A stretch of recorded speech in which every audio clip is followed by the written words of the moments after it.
आज की आपकी स्टार्टिंग करते हैं। आज की स्टार्टिंग ये आपसे फिर एक बार चलेंगे जो बची हुई 2-3 न्यूमेरिकल्स हैं उन पर।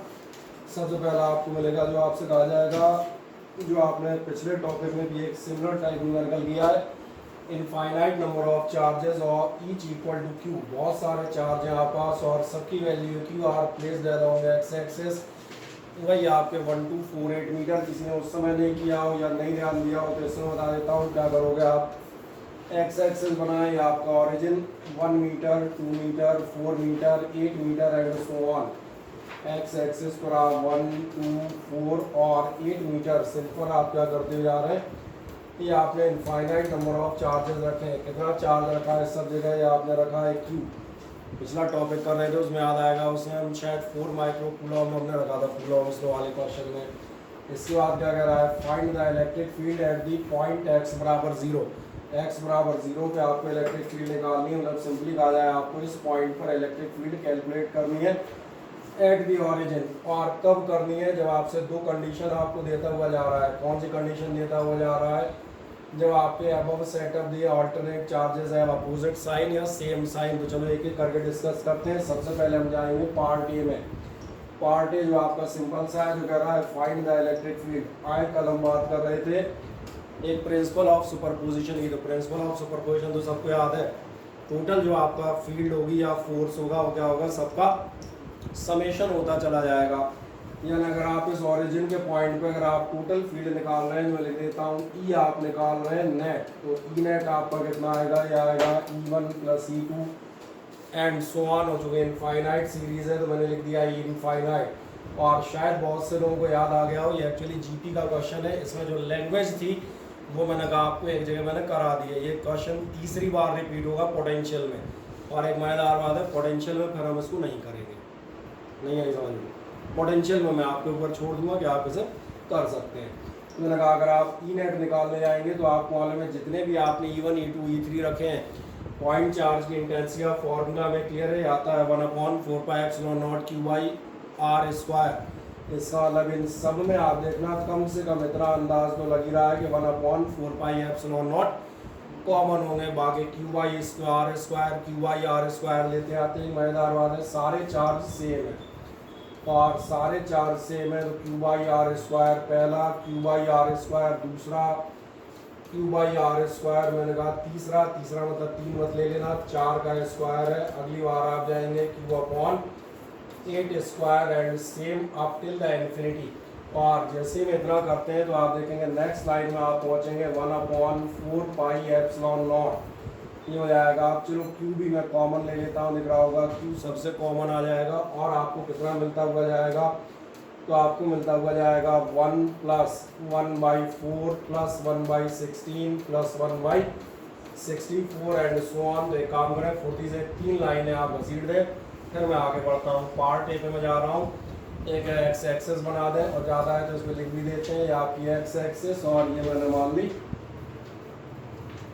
Y access. एक पीला पीला बिंदु सा ओरिजिन दिख रहा है, बना एक फुर्ती से फिगर।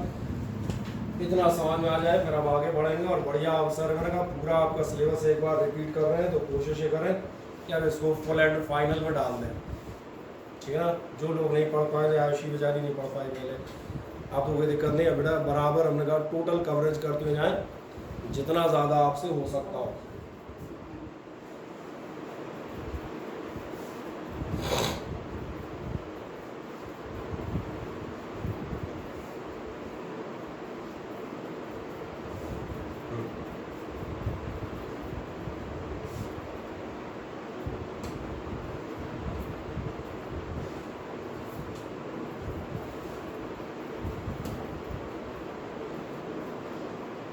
बढ़ जाए आपके, मैंने कहा चार्जेस बना दिए, ई नेट बराबर आपने बता दिए E1 + E2 up till infinity. और एक काम करें सारी वैल्यूज रख दें 1/4πε0 Q/r² से।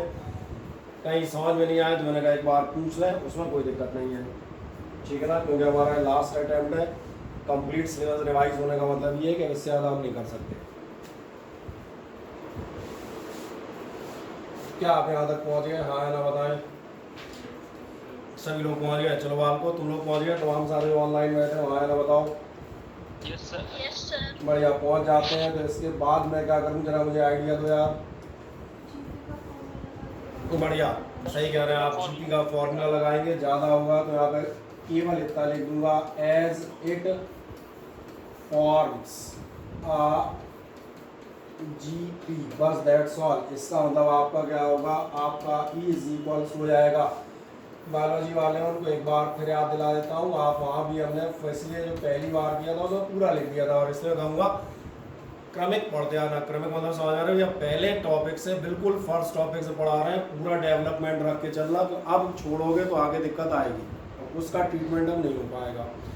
तो इसलिए मैंने कहा आप देखेंगे वहाँ जब आप फर्स्ट टॉपिक पढ़ रहे थे, दो टर्म पहले मैं आप पूरा लिखा था कि it forms a GP having the first term A, first term आपका 1 है, आर यानी कॉमन रेशियो आपका ये है ए, और 1 माइनस आर ये आपका फॉर्मूला है। मैं यहाँ पर डायरेक्ट अब इस्तेमाल करूँगा, ज़्यादा आप साइड में इतना शो कर सकते हैं। तो कितना आ जाएगा आपका, ये आएगा 1/4 पाई एप्सिलॉन नॉट क्यू अपॉन, और ये रही आपकी जीपी, इनफाइनाइट जीपी। कितना रिजल्टेंट आना चाहिए, ए बोले तो फर्स्ट टर्म है आपका 1 upon 1 minus R, 1 minus R दिख रहा होगा, दैट इज 1/4, 4 16 64 वैसे लिख जाते हैं, तो कहाँ लिख दें 1/4। बढ़िया, हो गया काम कंप्लीट लगभग।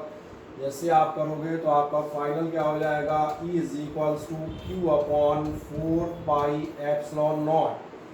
ये आप डायरेक्ट कर सकते हैं, 1 माइनस 1/4 कितना आ रहा था, और टोटल कर दोगे सीधा इनवर्स, तो कुल मिला के हो जाएगा 4/3। आपकी जब कभी ऑप्शनल अपने बोर्ड में तो ऐसे ही दिखा देना 4/3 अपॉन दिस। ऑप्शनल क्वेश्चन में कभी 4 से 4 कैंसिल कर देंगे, वो आप बता देंगे, कितना बता देंगे, तो यार पढ़े लिखे हो कितना कर ही सकते हो, क्यू अपॉन। इस तरह का आंसर भी इस लैंग्वेज में भी आप लिख सकते हैं, कहीं कोई दिक्कत नहीं है, कोई प्रॉब्लम है इसमें नहीं। सॉल्व कर दें, बची हुई 2 लाइनें और फिर मैं एक महान काम और करता हूँ।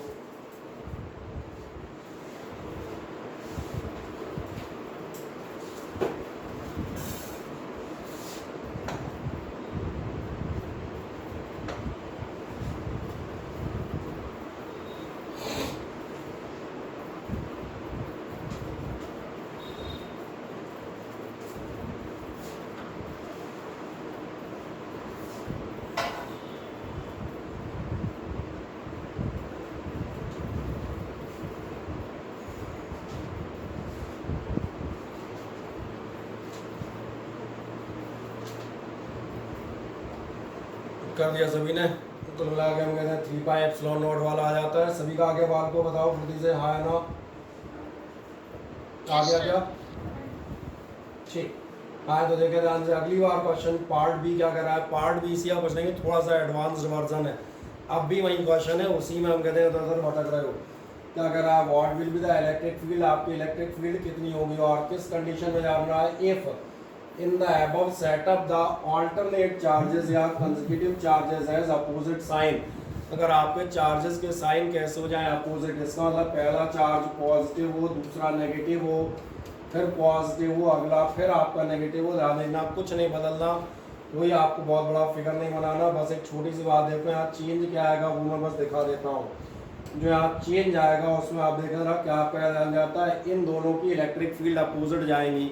कल आप पढ़ चुके हैं पॉजिटिव और नेगेटिव चार्ज की इलेक्ट्रिक फील्ड कैसी चलती हैं, अपोजिट डायरेक्शन में जाती हैं। यानी अब रिजल्टेंट वेक्टर अलजेब्रा के मुताबिक आपका E1 + E2 नहीं आएगा, अब इसमें से बीच बीच वाले आपके क्या होंगे, सबट्रैक्ट होंगे। फॉर एग्जांपल मान के चलो तुमने इसे पॉजिटिव फील्ड मान लिया, इसका डायरेक्शन कैसा जाएगा, अपोजिट। या अगर आप दिखाया जाए जैसे इसकी फील्ड पॉजिटिव की, सपोज करो आपकी इधर जा रही है, तो नेगेटिव वाली कहाँ जाएगी, जो भी आप डायरेक्शन बनाना चाहें। इसका मतलब क्या होगा, अगर देखें अपोजिट जाओगे तो मैंने कहा यहाँ पर क्या चेंज होगा, यहाँ पर जो चेंज होगा वो चेंज होगा कि आप उठाएंगे E1 - E2, फिर आप उठाएंगे plus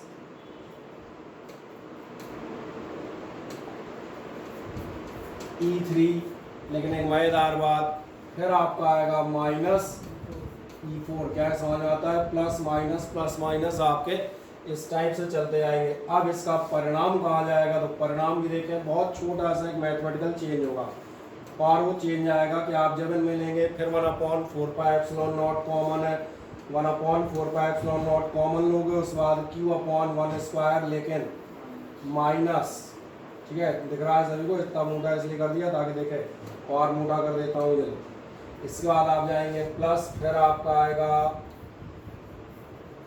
minus and so on, कोई दिक्कत तो नहीं, प्लस माइनस ऑल्टरनेट हो गए, रिजल्ट क्या आएगा देखो, और मज़ेदार काम पे पहुँचोगे। 1 - 1/4, तो वो तो प्रोसेस कॉमन ही है, केवल टोटल कैलकुलेशन वही है, प्लस माइनस प्लस माइनस फिर प्लस फिर अगला माइनस। इसका मतलब आप देखें ध्यान से, पहले यहाँ तक आ जाए, फिर एक लाइन में, वैसे तो बहुत सारे लोग मैथमेटिक्स वाले खुद ही सॉल्व कर सकते हैं, एक आध आदमी के लिए मैं सॉल्व कर दूंगा, इतना कर देंगे, फुर्ती से मॉडिफिकेशन कर देंगे।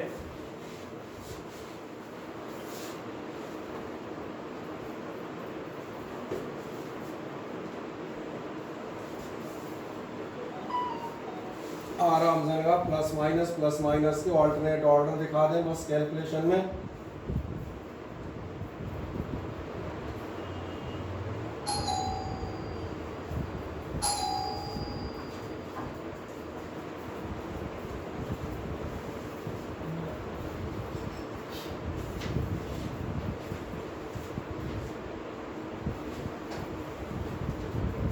कोई डाउट है यहाँ पे वो तो बोले,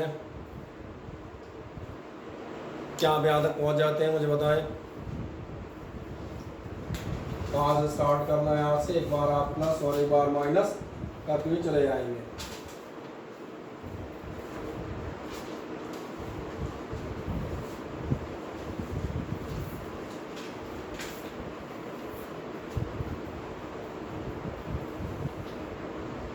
क्या सभी पहुंचे यहाँ तक? अब लास्ट लाइन देखें, लास्ट लाइन में कुछ नहीं होना, मात्र एक छोटा सा मॉडिफिकेशन होना है, ध्यान देंगे। फिर जीपी आ रही है, जीपी का आप देखेंगे फर्स्ट टर्म अभी भी आपका 1 ही है, फर्स्ट टर्म ए आपका अभी 1 है, लेकिन एक इंटरेस्टिंग बात है, अब रेशियो आपका 1/4 नहीं है। अब आपका कॉमन रेशियो आर कितना बता पाएंगे? -1/4 है, आप बिल्कुल सही कह रहे हैं, इसलिए माइनस फिर माइनस प्लस फिर plus minus and so on. यानी यहाँ पर केवल इतना चेंज होगा कि ये जो आप लिखे थे ये हो जाएगा, बस थोड़ा मोटा कर देता हूँ ताकि आप बिल्कुल साफ समझ में आए। ये हो गया -1/4, एक्चुअली में ये हो जाएगा प्लस, तो कुल मिला के कितना होगा है 5/7, कंफ्यूज होता है यार, सही बताओ 5/4, हाँ ऐसा बताओ कैसे बता रहे हो, 5/4 हो जाएगा, तो टोटल कितना होगा 4/5, बढ़िया। तो इसलिए आप कर देंगे इसको नेट सॉल्व, और ये कैलकुलेशन आप 5 4 जा 20 कर लीजिएगा, खत्म हो गया। कहीं कोई दिक्कत मुझे नहीं लगता आनी चाहिए। आप किसी को कोई शंका हो तो मुझे पूछ लें, डाउट हो तो बताएं, नहीं तो फिर मैं आगे जाऊँ, बताएं। जो अलगू अनमोल सिंह वगैरह जो बैठे हैं बोलें, और रिस्पॉन्स बेटा देते आना ताकि पता चलता रहे तुम भी जुड़े हुए हो। हो जाता है कंप्लीट? Yes sir. बस एक जरा सी कैलकुलेशन कर दें, खत्म।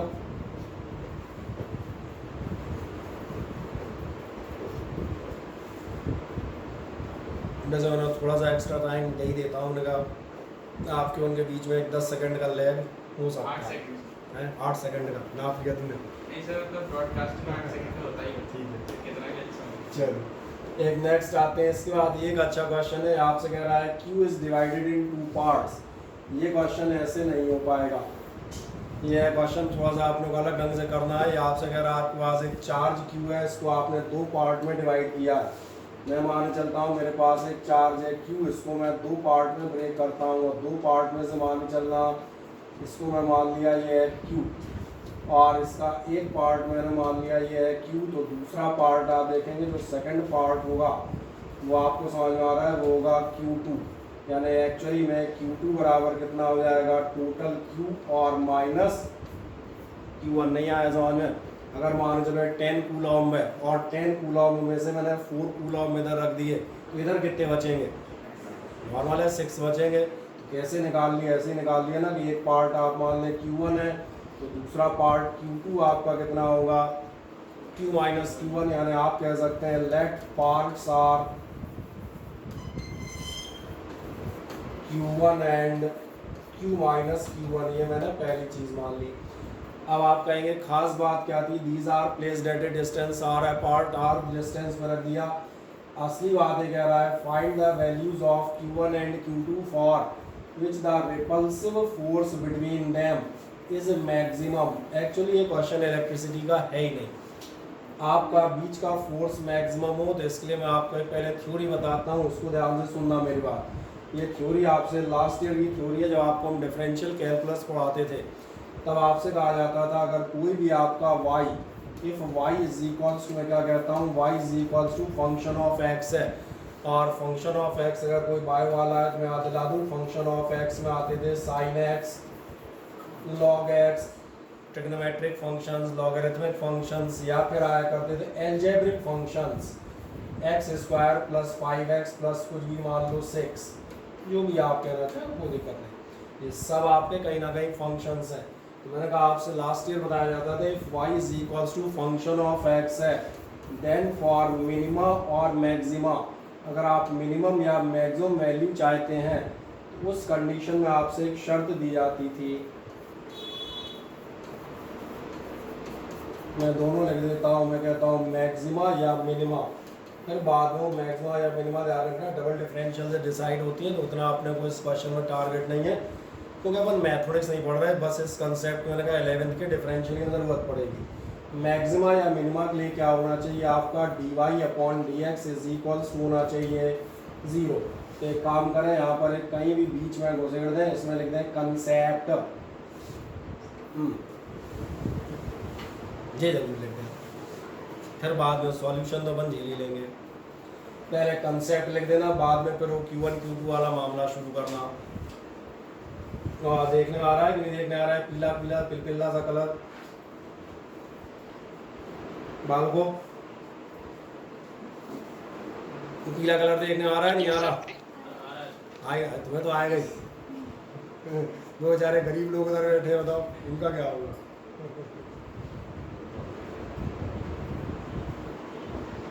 दिख रहा होगा यार, माना कि दिख रहा है, जब तक कोई चिल्लावट का सब दिख लेगा।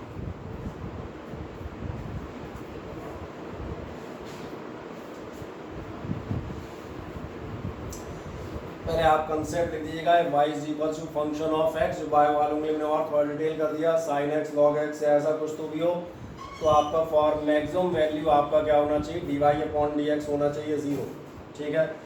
अब इस क्वेश्चन को हम यहाँ पर आगे लेके चलते हैं, इसके बाद हम आएंगे इस पार्ट पर, फिर इस पार्ट को लेकर मैं आगे प्रोसीड करूँगा।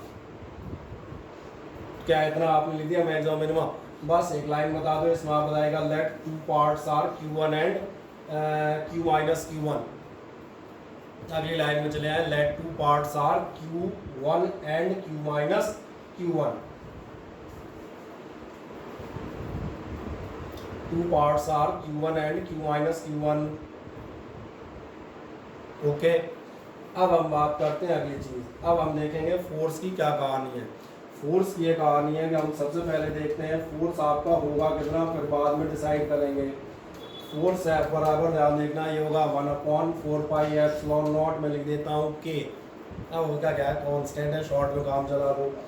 Q1 Q2, Q1 और Q2, एक आपका Q1 है, दूसरा Q माइनस Q1 है, यानी एक होगा Q1 और दूसरा होगा Q minus Q1 upon R square, ये होगा आपका फोर्स।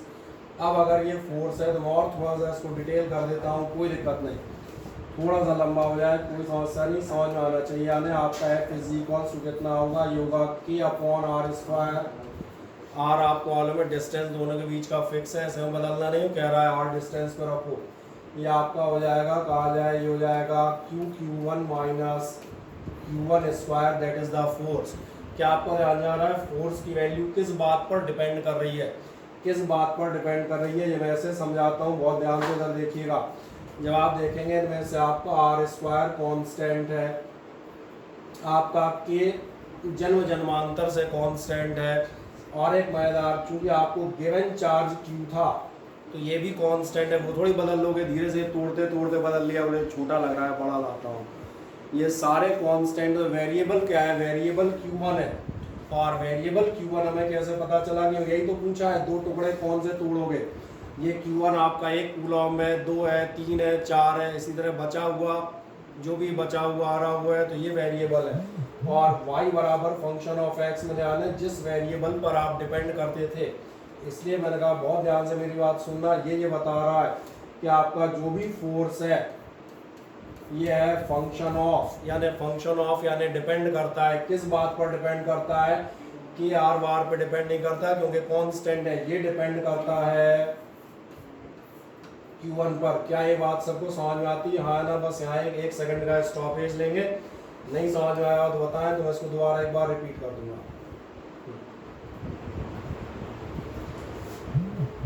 आराम से मैंने कहा फोर्स लिख दिया, मैंने डॉट लगा दिए, लाल डॉट, छोटे छोटे दिख रहे हैं तो और बड़े बड़े लगा देता हूँ।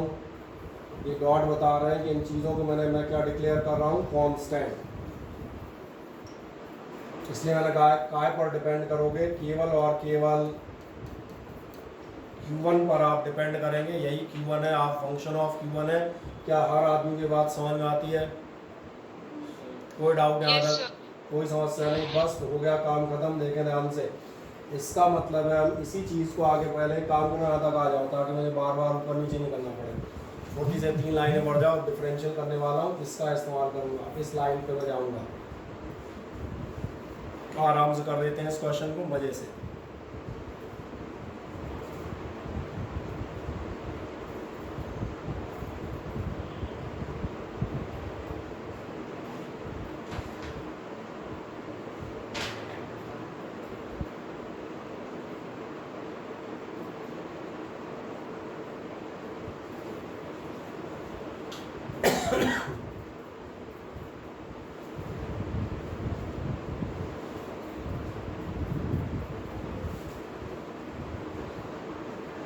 देखिए आपको फंक्शन ऑफ Q1, बस लास्ट लाइन में हम जाएंगे। एक स्टेप वो हल्का सा मैथमेटिकल रहेगा और आप बताएंगे 10। आप बताते हैं फॉर मैक्सिमम आपका क्या होना चाहिए? y बराबर फंक्शन ऑफ x, यानी dy/dx। ये आपका dQ1 बराबर आना चाहिए 0। आप करते हैं आराम से डिफरेंशिएशन, यानी आप कहना चाह रहे हैं dy/dQ1 ऑफ f का मतलब आपके लिए है k/r²। डॉट में आपका मौजूद है Q1 माइनस Q1 स्क्वायर। आए देखें, सुविधा के लिए काम कीजिएगा, इस Q1 को मन में x मानिएगा। इस Q1 को आप मन में क्या मान लेंगे? x मान लेंगे। तो अगर आप बायो के भी हैं तो भी आपको डिफरेंशिएशन आराम से समझ में आ जाएगा। इसका मतलब ध्यान देखें, ये आपके k और r² कांस्टेंट है, ये आपके कोएफिशिएंट हैं, बाहर हो जाएंगे।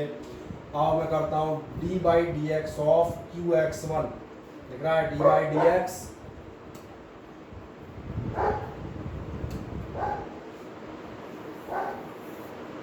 ऑफ, सही है, 3x 4x 5x का डिफरेंशियल होता है 3 4 या 5। इसका मतलब यहाँ पर आएगा Q। आप सही कह रहे हैं। और माइनस, इसके बाद चलते हैं, इसके बाद आपको दिया हुआ है x² और x का स्क्वायर होता है 2x। x² का अगर 2x होता है तो यहाँ पर हम जाएंगे, ये हो गया हमारा 2x और इन सब का टोटल है 0। सवाल तुम्हारा खत्म हो चुका है। एक लाइन मनोरंजन वाली चलनी है, इसको देख लें और आराम से कोई डाउट हो तो एक बार और पूछ लें। अपने बाद लाल, हरे, नीले, पीले, सतरंगे, हर तरह के कलर हैं, सब छिड़क मारेंगे।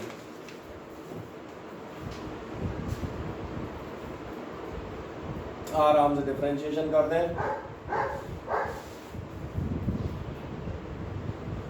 कोई शंका हो जो मैं कह रहा था तो आप पूछ सकते हैं। Q1 को मन में x माने और मजे से डिफरेंशियल कर दें।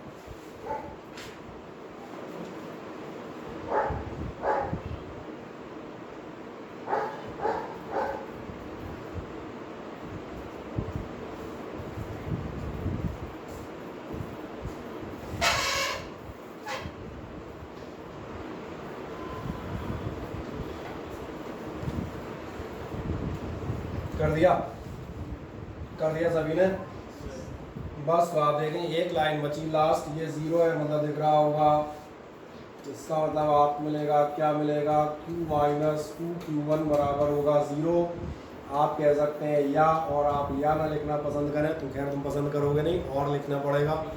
और में क्या क्या लिखना पड़ेगा, q1 बराबर होगा q/2, ये हमारा आंसर हो गया। और एक मज़ेदार बात, अगर q1 आधा है तो फिर क्या होगा, q2 बराबर भी उतना ही होगा ना, तो दोनों आधे आधे नहीं हो गए, वैसे ही निकाल आएंगे, उसमें क्या सोचना है इतना, बस दिखा दे मजे से। और इसकी प्रूफ सही करो यार मज़ेदार सी। तो ये आपने दोनों चार्जेस निकाल दिए, तो एक ही निकाल देते, एक निकलने से दूसरा तो ऐसे ही माइनस हो के आ जाएगा।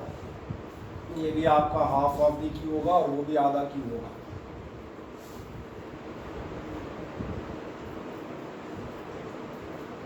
ठीक,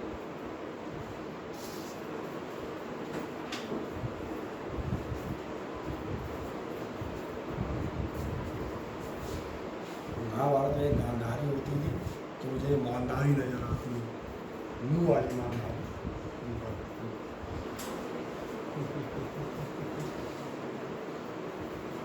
चले, हो जाता है सबका क्वेश्चन। किसी को कोई डाउट बाल को पूछा पूछती से कोई समस्या? No sir. नहीं, ठीक, चले बढ़िया। यस सर, बहुत सारे लोग चिल्ला रहे हैं इसलिए हम आगे बढ़ जाते हैं, एकदम CLR बोले तो क्लियर है ना। ठीक, तुषार शर्मा, तो हम बढ़ते हैं नेक्स्ट क्वेश्चन पर। An electron is accelerated from rest in a uniform electric field this much. एक इलेक्ट्रॉन को आपने एक्सेलरेट किया है फ्रॉम रेस्ट। ये क्वेश्चन अपन ने पिछले साल बहुत लगाए हैं यार, देखो फ्रॉम रेस्ट का मतलब रेस्ट कहाँ जाएगा, ये रहा रेस्ट।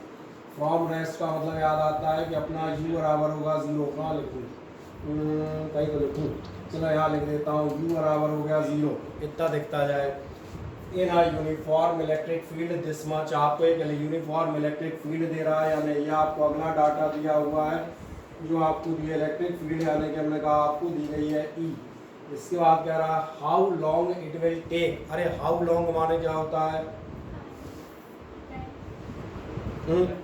हाँ, इसलिए अंग्रेजी भी थोड़ी मजबूत रखना है। तो हाउ लॉन्ग मतलब कितना लंबा, तो कितना लंबा नहीं, हाउ लॉन्ग का मतलब होगा कितना समय। अब आप सही नहीं, कई बार हो जाता है एग्जाम में बैठे बैठे बहुत मासूम सी हम बताएंगे गलतियाँ होती है एकदम शॉर्ट।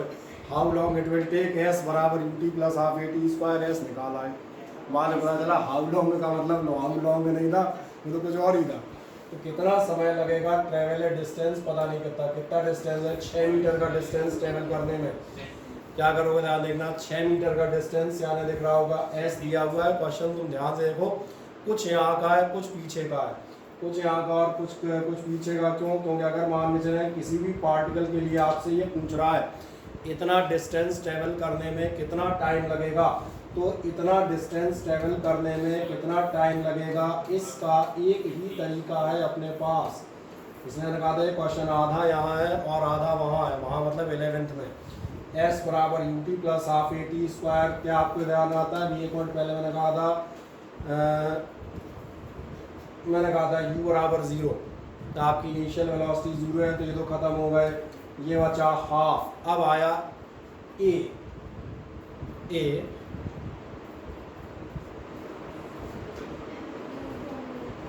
कितना रखूं,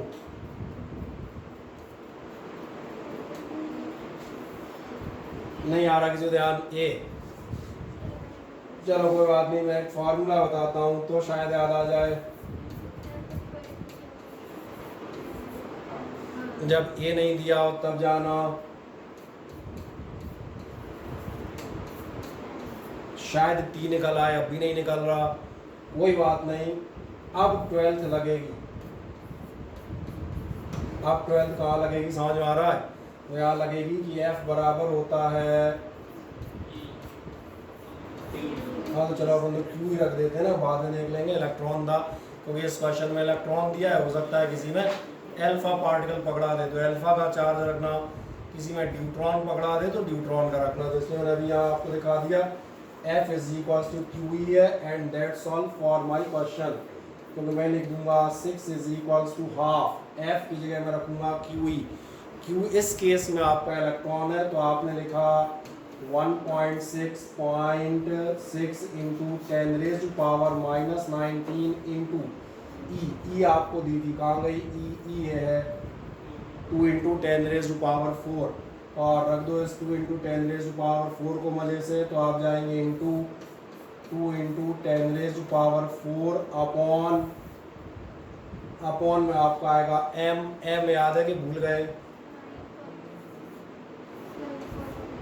9.1 into 10⁻⁴ बिल्कुल सही आप कह रहे हैं। और डॉट में अलग से लिख देता हूँ डॉट। आपको समझ में आ गया होगा मैंने अलग से कलर चेंज करके क्यों लिख दिया है, अभी नहीं समझ में आया? केवल आपके हिस्से में जरा सा काम सौंपा है कैलकुलेशन का, दैट्स ऑल। कोई डाउट अब किसी को मुझे बता दें बस।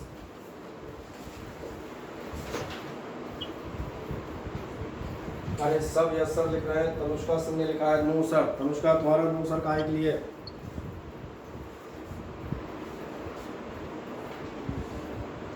तनुष्का समझ में नहीं आ रहा क्या?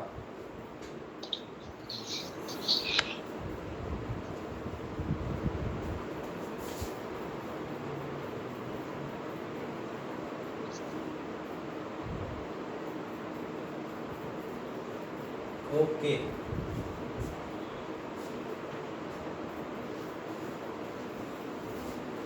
कर देंगे जनरली, कैलकुलेशन छोड़ दूँ ना, एक आध मिनट का काम इतना तो कर दोगे यार। 2 3 जा 6 और क्या कैसे कैंसिलेशन है, थोड़ा गंदे टाइप के हैं तो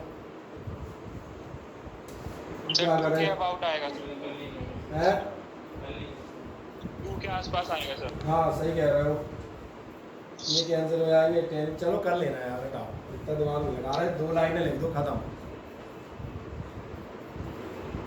अब अगले बार कर दिया था सभी ने, दोबारा तो दिखा ना। वैल्यू रखिए, बस वैल्यू रख दो तो इलेक्ट्रॉन का चार्ज है मास आप रख भी सकते हो, और आपको तो पेपर में दिया भी रहता है फर्स्ट पेज पे, ऐसी कोई बहुत बड़ी समस्या नहीं आनी। बाय द वे के रखते हैं, किसी अदर एग्जाम में वो नई वैल्यू दी गई तो फिर आप लड़खड़ा जाओगे।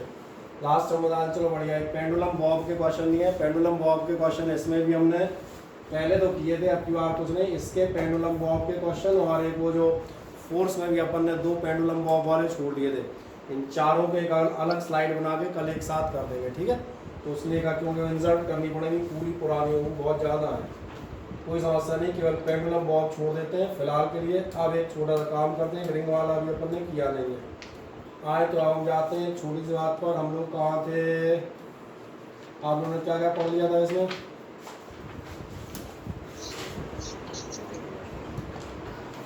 ये ग्राफिकल वेरिएशन पढ़ लिए थे, बढ़िया। बस अब आपको जहाँ नाम बता दें, जहाँ वो मैं याद दिलाता हूँ, आप जाएंगे चार्ज डिस्ट्रीब्यूशन की तरफ। जब आप चार्ज डिस्ट्रीब्यूशन की बात करते हैं तो बहुत ध्यान देखें, नेक्स्ट हेडिंग डाल दीजिएगा अपने कॉपी में, चार्ज डिस्ट्रीब्यूशंस डाल दो 40 से, पर मैं चलता हूँ।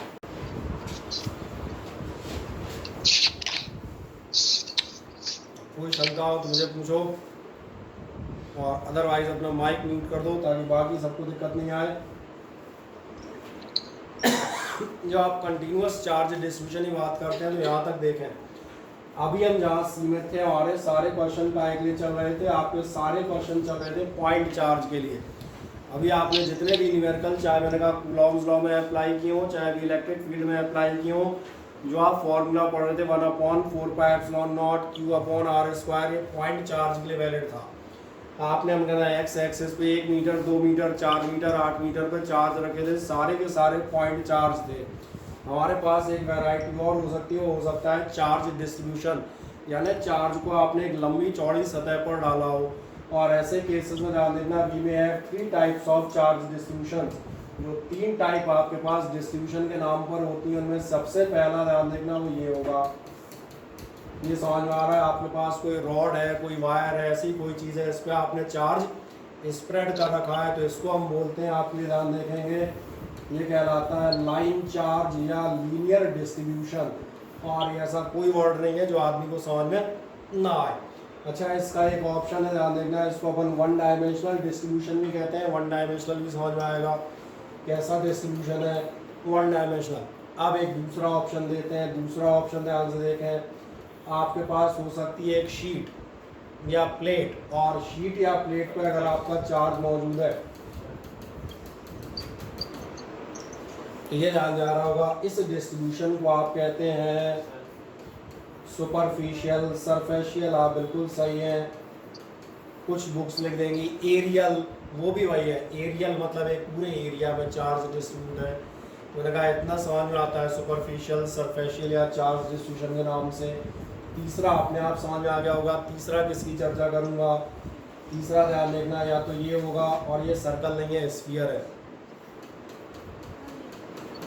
तो चलो स्फीयर से तुम्हें सर्कल लग रहा होगा, मैं ऐसा बना देता हूँ। अब तुम्हें ये भी समस्या नहीं आएगी। ये अब तो समझ में आ गया ये क्या है।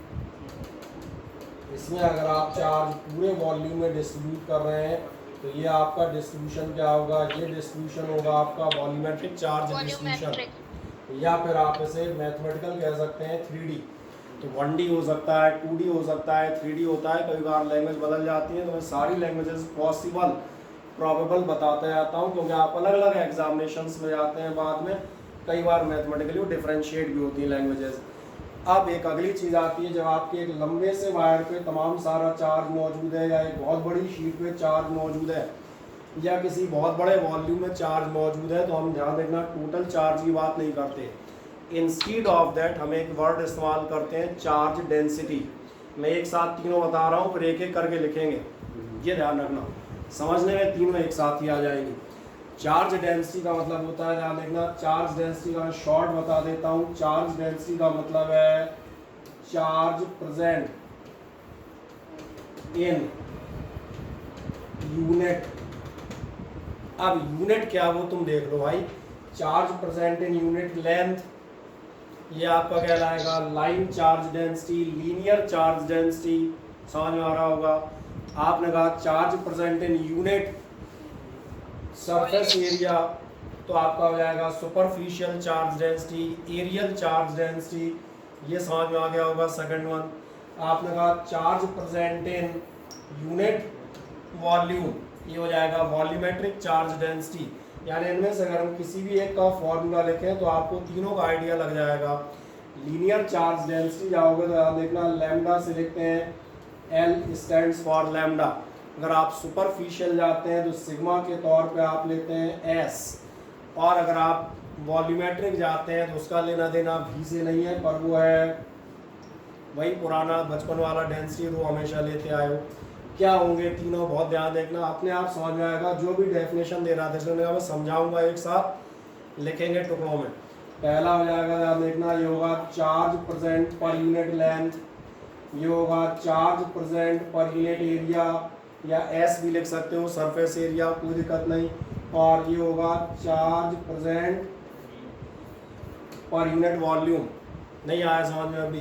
किसी ने कहा यूनिट और बताओ जाते आते, मैंने कहा यार यूनिट तुम खुद कर सकते हो, कूलॉम पर मीटर, कूलॉम पर मीटर स्क्वायर, कूलॉम पर मीटर क्यूब।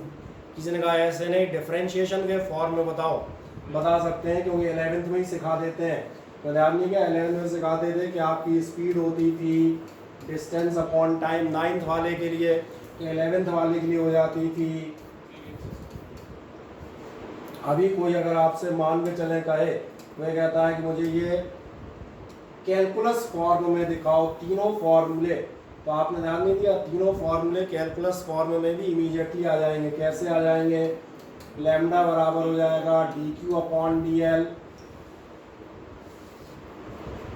चार्ज प्रेजेंट पर यूनिट लेंथ, ये हो जाएगा मान चलो dq अपॉन ds कर देता हूँ, मज़ा ds लिखने में ज़्यादा आता है ना। या फिर आप कह सकते हैं ये हो जाएगा dq अपॉन dv। पहले बताएं क्या ये बेसिक कंसेप्ट समझ में आ जाता है, क्योंकि एक समझ में आ गया तो तीनों आ जाएंगे, और एक नहीं आया तो तीनों अटक जाएंगे। तो ये रंग बिरंगी कहानी में आपको कोई चीज़ समझ में ना आई हो तो मुझे बताएं। पहला मैंने कहा चार्ज, पहली बात तो मैंने कहा चार्ज डिस्ट्रीब्यूशन तीन तरह के लेंथ वाइज प्रेजेंट है। लीनियर चार्ज डिस्ट्रीब्यूशन किसी सरफेस या एरिया पर प्रेजेंट है तो सुपरफिशियल चार्ज डिस्ट्रीब्यूशन, किसी कंटेंट बॉडी में, हम कहना 3 डायमेंशनल बॉडी में सॉलिड ऑब्जेक्ट में प्रेजेंट है, जैसे मैंने आप क्यूब बनाया था तो ये होगा volumetric charge distribution. Then there is a charge density, charge present in unit length, linear in area, superficial और in volume, volumetric charge density. वही तीनों का एक ही फॉर्मूला, क्या आप कह सकते हैं, लीनियर चार्ज डेंसिटी लैम्डा हो जाएगी D Q by D L, ये D Q by D S और ये D Q upon D volume. क्या ये समझ में आते हैं, कोई दिक्कत तो नहीं। बस एक छोटा काम करना, देखें ध्यान से, हम यहाँ भी वही बताएंगे, कोई नई चीज़ नहीं बता देंगे। यही लिखा है क्लोजली स्प्रेड चार्ज है, तो लीनियर चार्ज डिस्ट्रीब्यूशन क्या होगा बताता है, this charge is distributed on A line, यानी कि चार्ज ऑन ए वायर और चार्ज ऑन ए रिंग। तो ये समझ में आते हैं। लीनियर चार्ज डेंसिटी की डेफिनेशन क्या देता हुआ जा रहा है, आराम से पढ़ें, एक पढ़ा देता हूँ, बाकी सब लिखते जाएंगे। Linear charge density is defined as the charge per unit length, यानी कितना होगा, चार्ज अपॉन लेंथ, या आप कह सकते हैं Q अपॉन एल, जरूरत पड़ जाएगी तो dq अपॉन dl लिख सकते हो। यूनिट क्या हो जाएगी, कूलॉम्ब पर मीटर, ये रहा कूलॉम्ब और ये रहा मीटर। बाकी दोनों का आइडिया यहीं से लग गया होगा, Q upon S, Q upon v, coulomb पर मीटर स्क्वायर और कूलॉम्ब पर मीटर क्यूब। क्या ये अंदाज यहीं से लग जाते हैं डायरेक्टली, हाँ ना बताएं, बड़े आराम से है, एक सिंपल काम करते हैं, हेडिंग डाल दीजिएगा चार्ज डिस्ट्रीब्यूशंस। फुर्ती से इसको अपन एक बार आपको सॉल्व करते आते हैं ताकि आप कर सकें, बाकी आप अपनी शीट पढ़ें मजे से, ठीक है। घर जाके इसके लिए काम क्या मैंने कहा, आप डालें चार्ज डिस्ट्रीब्यूशंस। नंबर 1 आप डाल दीजिएगा आ सिस्टम ऑफ डैश मार्क लीजिएगा, system of closely spaced dash mark आप बताएंगे, system of closely spaced electric charges, system of closely spaced electric charges लिख दिया। अब आप नीचे जाएंगे नंबर ए, नंबर ए आप बताएगा linear charge distribution, linear charge distribution dash mark लिख दीजिएगा, charge distributed on a line, charge distributed on A line comma wire, charge distributed on A line, या कॉमा करके आप लिख सकते हैं वायर, ठीक। आप नीचे आएंगे, फिर से नीचे आप बताइएगा लीनियर चार्ज डेंसिटी, नीचे बताएंगे linear charge density lambda, linear charge density lambda dash mark लिख दो, lambda is equals to Q upon L. अब इतनी डेफिनेशन तो खुद ही दे दोगे, चार्ज पर यूनिट लेंथ, इसको क्या लिखना, क्या लिख दिया, क्यू अपॉन एल, बगल में लिख दो यूनिट कूलॉम्ब पर मीटर, बगल में आपके क्या लिख देंगे, कूलॉम्ब पर मीटर,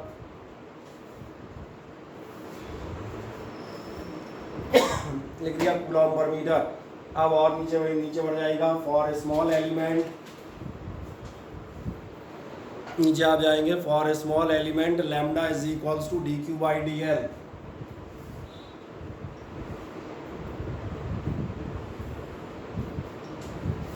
ठीक है। अब एक छोटी सी बात दिखाता हूँ, ध्यान से देखें, अब इस बात को थोड़ा ध्यान से देख लेना।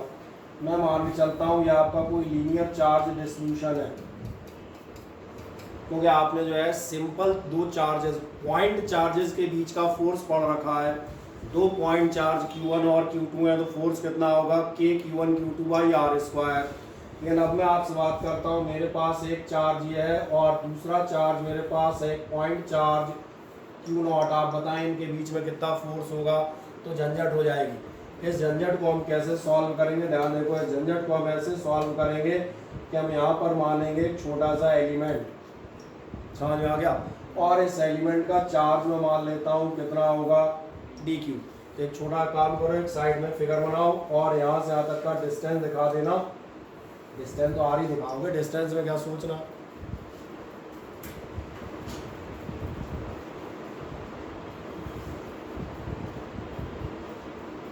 क्योंकि हमने लीनियर चार्ज डेंसिटी पढ़ ली, लाइन चार्ज पढ़ लिया। अब इसकी वजह से किसी भी जगह पर फोर्स कितना आएगा ये और बस कैलकुलेट कर लें तो अपने को मजा आ जाए। क्या है समझ में आ रहा है, एक हमने कोई चार्ज लिया है, लाइन चार्ज, छोटा सा एलिमेंट डी क्यू आना, और आर डिस्टेंस पे मैंने क्या रखा है, क्यू नॉट रखा हुआ है, कोई प्रॉब्लम तो नहीं। अब एक काम करते हैं, साइड में आप बता दीजिएगा, इसमें आप बताइएगा यहाँ तक लिख बना दिया फिगर, अभिनव बन गया ठीक। इसमें आप लिखते हैं force on test charge Q naught, force on है टेस्ट चार्ज क्यू नॉट। इस टेस्ट चार्ज में हम फोर्स देख रहे हैं और बाकी लोग जो ऑनलाइन बैठे हैं वो भैया लिखते आना मेरे साथ, बेहतर रहोगे। Force on test charge Q naught due to a small element, due to a small element और बस अब आ जाओ एक सेकंड में इधर। अगर आप इस स्मॉल एलिमेंट की ऐसे फोर्स देखेंगे तो क्या आपका ऐसा ध्यान है, ये फोर्स आपका आएगा dF is equals to 1/4πε0 Q1 Q2 by R square, Q1 Q2 by R square. तो कितना होगा, डॉट में आपका आएगा dQ और साथ में आएंगे आपके Q नॉट और अपॉन में आएंगे आपके आर स्क्वायर और डॉट में रहेंगे हमारे आर कैप। ये तो मालूम ही है, लिख दो dF बराबर 1/4πε0 dQ और dot Q naught upon R square.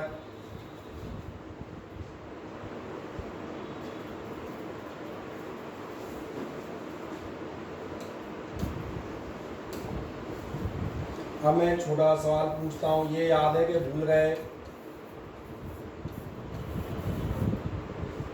ये याद है कि भूल गए, याद है ना। बस dQ की वैल्यू जानने को आ जाएगी, कितनी आ जाएगी, चलो पूरा ही लिख देता हूँ। यहाँ आपका dF इज इक्वल्स हो जाएगा 1/4πε0 lambda dl dot Q naught upon R square और डॉट में आपको मिलेगा R cap. And final last step जाएंगे, इसलिए टोटल फोर्स निकालना, मुझे लग रहा है टोटल निकालना अब तक सीख लिया होगा। कैसे निकालोगे टोटल, इंटीग्रेशन से। बस तो अपन करेंगे इसका इंटीग्रेशन और आप इंटीग्रेशन करेंगे, चलो पहले मैं पूरे कर देता हूँ। ये हो जाएगा 1/4πε0, अभी मैं पूरा लिखे देता हूँ, lambda dl Q naught upon R square और साथ में आर कैप। एक्चुअली में बेहतर है कि आप इसे लिखेंगे F is equals to 1/4πε0 lambda upon और क्या हो जाएगा Q naught, sorry Q naught, या पे सब बोलिए बाहर, आपका इंटीग्रेशन में रह जाएगा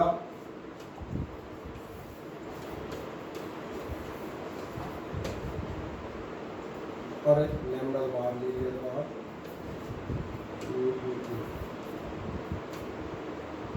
ये आपका रह जाएगा केवल और केवल dl, दैट्स इंटीग्रेशन dl मतलब और एक वो जो था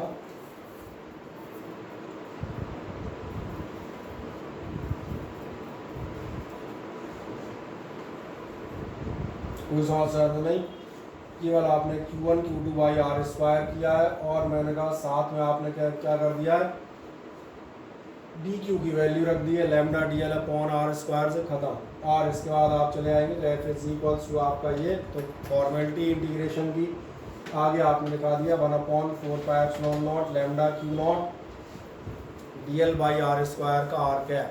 क्या ये फुली क्लियर हो जाता है, हाँ ना बताएं, ठीक। अगर ये क्लियर हो जाता है, सभी ने नोट कर दिया क्या?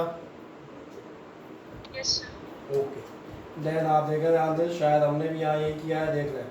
इंटीग्रल एफ क्या होगा, इंटीग्रल चलो ये को छूटा हुआ है उसको df कर देना, नहीं हो तो 1/4πε0 dq into Q naught R square. dq की जगह आप क्या चीज़ रखते हुए जाएंगे, वो आपने ध्यान दिया होगा, वो हमने रख दिया लैम्डा dl, ये सब आपके बाहर lambda upon R square dot dr, ये आपका dl में पूरा का dl और छूट गया ये dl, तो चलो एक आध एरर है वो शीट की तो सही हो जाएंगे। तुम्हारे पास पूरा लिखा होगा, मेरा अंदाज नहीं लिखा तो ये तो आपको मिल जाएगा।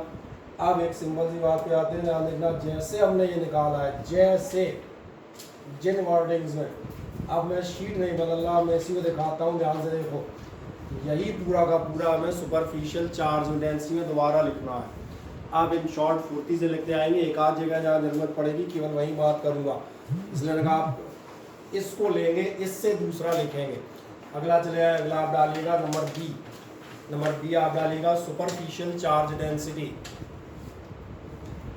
नंबर बी आप चले आएंगे superficial charge density.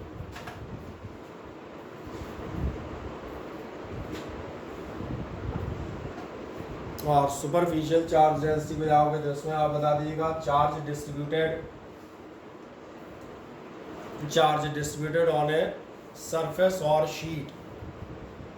Charge distributed on a surface और शीट। ठीक, अब आपका फॉर्मूले में चेंज होगा, नीचे आप बताएंगे सुपरफिशियल चार्ज डेंसिटी। चलो थोड़ा थोड़ा लिखता भी जाता हूँ और क्या किसी लिख दूँ। सिग्मा बराबर होगा आपका Q upon S superficial charge density. Sigma is equals to आप कितना बता देंगे Q अपॉन एस, दिख रहा है charge per unit surface area. और यही फॉर्मूले Q अपॉन एल की जगह Q अपॉन एस ले लिया। बगल में आप दिखा देंगे Q अपॉन एस के यूनिट आप दिखा देंगे कूलॉम पर मीटर स्क्वायर। यूनिट दिखा दें कूलॉम पर मीटर स्क्वायर। ठीक, और एक अगली लाइन में जाए। अगली लाइन में ध्यान जा रहा है, स्मॉल एलिमेंट की बात की थी। फिर जाएंगे नीचे आप बताएगा for small area element. For a small area element, small area element के लिए आपको क्या मिलेगा, आपको मिलेगा सिग्मा इज इक्वल्स टू होगा, ध्यान जा रहा है D Q upon D L था, अब क्या कर दोगे D Q upon D S कर जाए। Sigma is equals to D Q by D S, इसलिए लगा एक बार हाथ से कर दें। अब लास्ट कहानी लेते हैं। जैसे यहाँ पर हमने कहा ये आपने वो बना रखी थी लाइन। अगर सपोज करो यहाँ पर आपके पास जो एक शीट होती और शीट की वजह से हमें कहीं फोर्स निकालना हो, क्या लोगे, वही लाइनें फिर से आएंगी जो आप पहले ले रहे थे। कौन सी लाइनें, आपका डी एफ बराबर होगा 1/4πε0 Q1 Q2 by R square. तो एक छोटा सा काम कर दो, इसमें आप लिख दीजिएगा नेक्स्ट एक नीचे चले आएगा, नीचे आप बताएंगे force on a test charge Q0। नीचे आप फिर से चले आए force on a test charge Q0।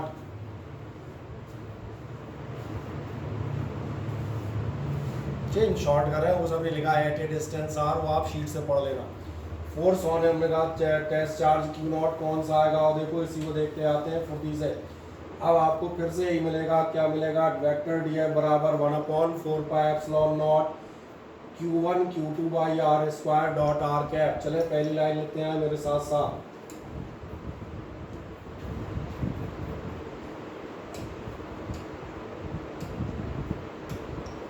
लिख दिया। अब सुधार क्या होगा, सुधार ये होगा, बगल में आप लैम्डा नहीं ले सकते, बगल में आपको लेना पड़ेगा सिग्मा बराबर, आपको दिखाना पड़ेगा D Q by D S.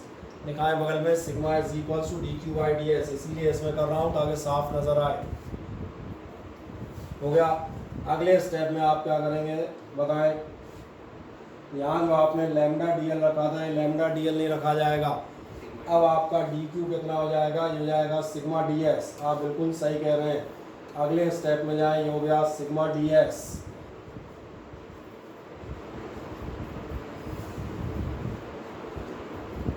हो गया। अब मैं एक माल बताता हूँ, टोटल फोर्स आप कैसे निकालेंगे इंटीग्रेशन से। बस अब 10 सेकंड के लिए बहुत ध्यान से स्क्रीन पर देखें। जब आप इंटीग्रेशन करते हैं तो आपको बताया जाएगा इंटीग्रेशन भी 3 टाइप के होते हैं, 1 डायमेंशनल, 2 डायमेंशनल और 3 डायमेंशनल। ये मैथमेटिकली कहलाते हैं सिंगल इंटीग्रेशन, डबल इंटीग्रेशन और ट्रिपल इंटीग्रेशन। क्या आपने ध्यान दिया, यहाँ जो आपका इंटीग्रेशन होगा वो एरिया वाइज है। जब आप करते हैं, मान के चले integration sine x D x, इसका मतलब डी एक्स मतलब केवल एक्स एक्सिस पे कर रहे हो। एरिया के लिए ध्यान जाएगा डी एक्स भी होना चाहिए और डी वाई भी होना चाहिए। दैट्स वाई जो आप लेते हैं, मान लो फिर समथिंग कोई फंक्शन ऑफ एक्स ले लो, dot D X D Y क्या होगा, ये होगा डबल इंटीग्रेशन, क्योंकि एरियल का मतलब है एक्स के रिस्पेक्ट में भी होगा और वाई के रिस्पेक्ट में भी होगा। अगर एक्स और वाई के रिस्पेक्ट दोनों में होगा, ध्यान देखना यहाँ नोटेशन हम 2 तरह से लिखते हैं और दोनों में दिखा देता हूँ। कुछ बुक्स आपकी लिखेंगी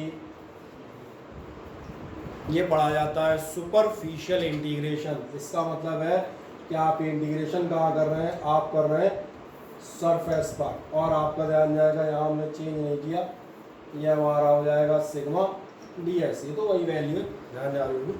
केवल इसका इंटीग्रेशन कर रहा हूँ 1/4πε0 Q0 by R square dot जो भी था आर कैप। लेकिन मैंने कहा इंटीग्रेशन ध्यान रखना सिंपल नहीं है, सुपरफिशियल है। या जो मैं कह रहा था, कुछ बुक्स इसको कैसा लिख देती हैं, वो लिख देती हैं डबल इंटीग्रेशन, वो भी यहाँ जनरली एस लिख देते हैं।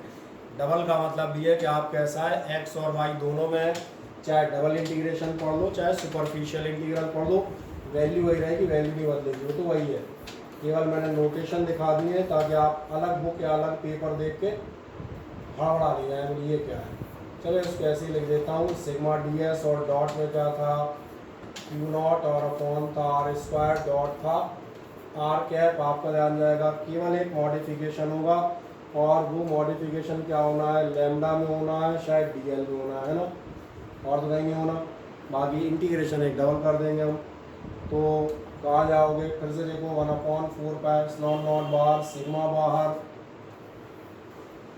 Q0 बाहर, क्या बचेगा ds अपॉन आर स्क्वायर। तो जहाँ आपका बच रहा था dl अपॉन, देख लो यहाँ से पूरा डेरिवेशन सेम है, बदला क्या है मैंने, लेंथ की जगह में केवल सरफेस एरिया करता जा रहा हूँ, इसलिए मैं इस कलर में दिखा रहा हूँ आपको। और डॉट आर कैप, हाँ जनरली हम क्या कर सकते हैं, चाहे तो आप ऐसे लिख सकते हैं, और चाहे तो whatever you like, that doesn't matter for me. आ जाए बचा हुआ सॉल्व करें, फिर 1 मिनट में वॉल्यूमेट्रिक करूँगा। क्या बोल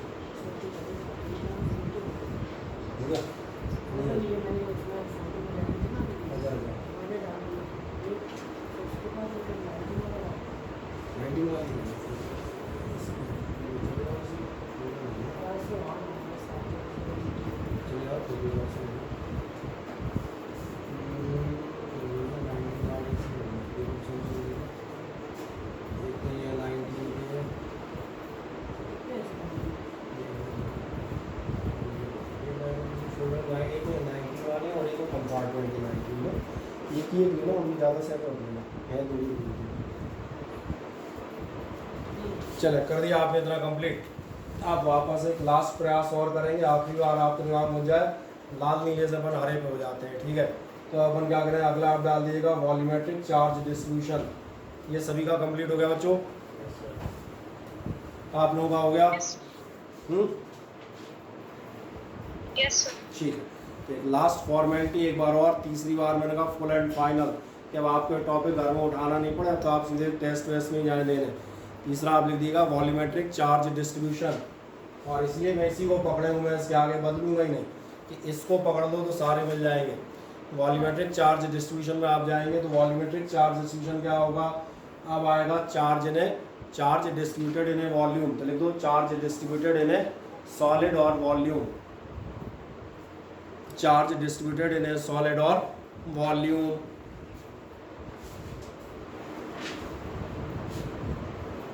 डिस्ट्रीब्यूटेड इन ए सॉलिड और वॉल्यूम, ठीक। आप नीचे बताइएगा वॉल्यूमेट्रिक चार्ज डेंसिटी। अब थोड़ा थोड़ा तुम भी बताते हैं यार, तुम सब काहे के लिए बैठे हो। वॉल्यूमेट्रिक चार्ज डेंसिटी में तुम क्या लिख दोगे, rho is equals to Q upon V. अपना दिमाग भी इस्तेमाल करो थोड़ा। बगल में आप क्या लिखेंगे, जाने का बता दीजिए, कूलॉम पर मीटर क्यूब। छोटा माइक दिलवा देता हूँ,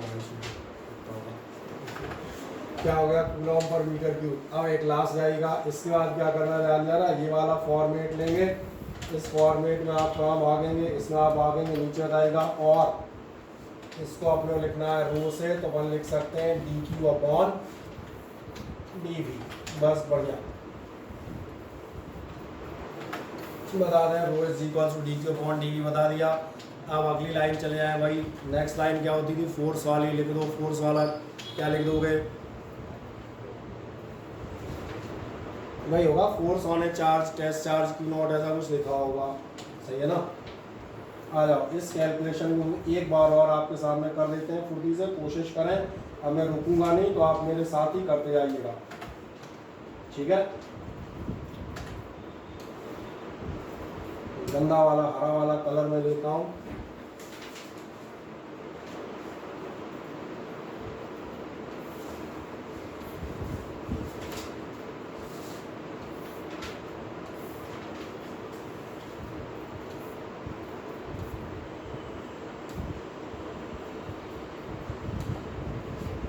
तो आप जाएंगे, हमने कहा D Q upon Q not, और अब की बार आप बताएंगे बगल में, आप बताएंगे क्या बताएंगे, आप बताएंगे रो इज इक्वल्स टू होता है D Q upon D V. तो मैंने खुद ही कर लो, तुम तो लास्ट में चेक कर लेना तुमने सही किया या नहीं। तो यहाँ हो जाएगा रो डी वी, और क्या हो जाएगा, अगली बार इंटीग्रल करोगे, इंटीग्रल बता देता हूँ यही रहेगा, बस यहाँ लिख दोगे वॉल्यूमेट्रिक, या फिर अगर ऐसा करना हो तो कर देना 3, अरे अब इसको मुझे हटाना पड़ेगा, अरे यार ये लो, और क्या रह गया लिखने से, अच्छा ये रह गया ना इधर, ये तो लिखे नहीं, ये हो गया रो और साथ में डी वी, यानी कितना आएगा आपका इंटीग्रेशन में, आपका आएगा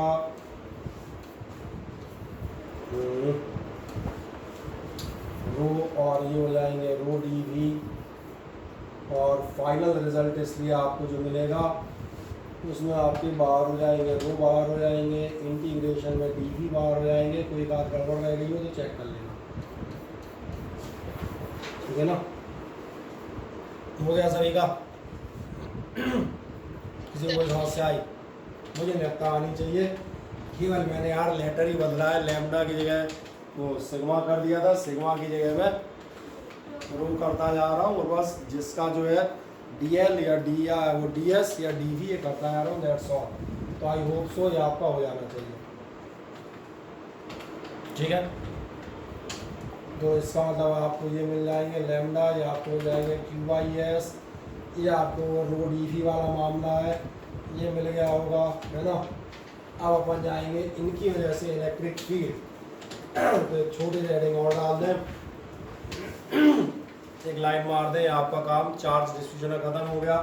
और लास्ट आप जाएंगे electric field due to continuous distribution, electric field due to continuous distribution of charge या कंटिन्यूअस डिस्ट्रीब्यूशन, बस इतना पर्याप्त है।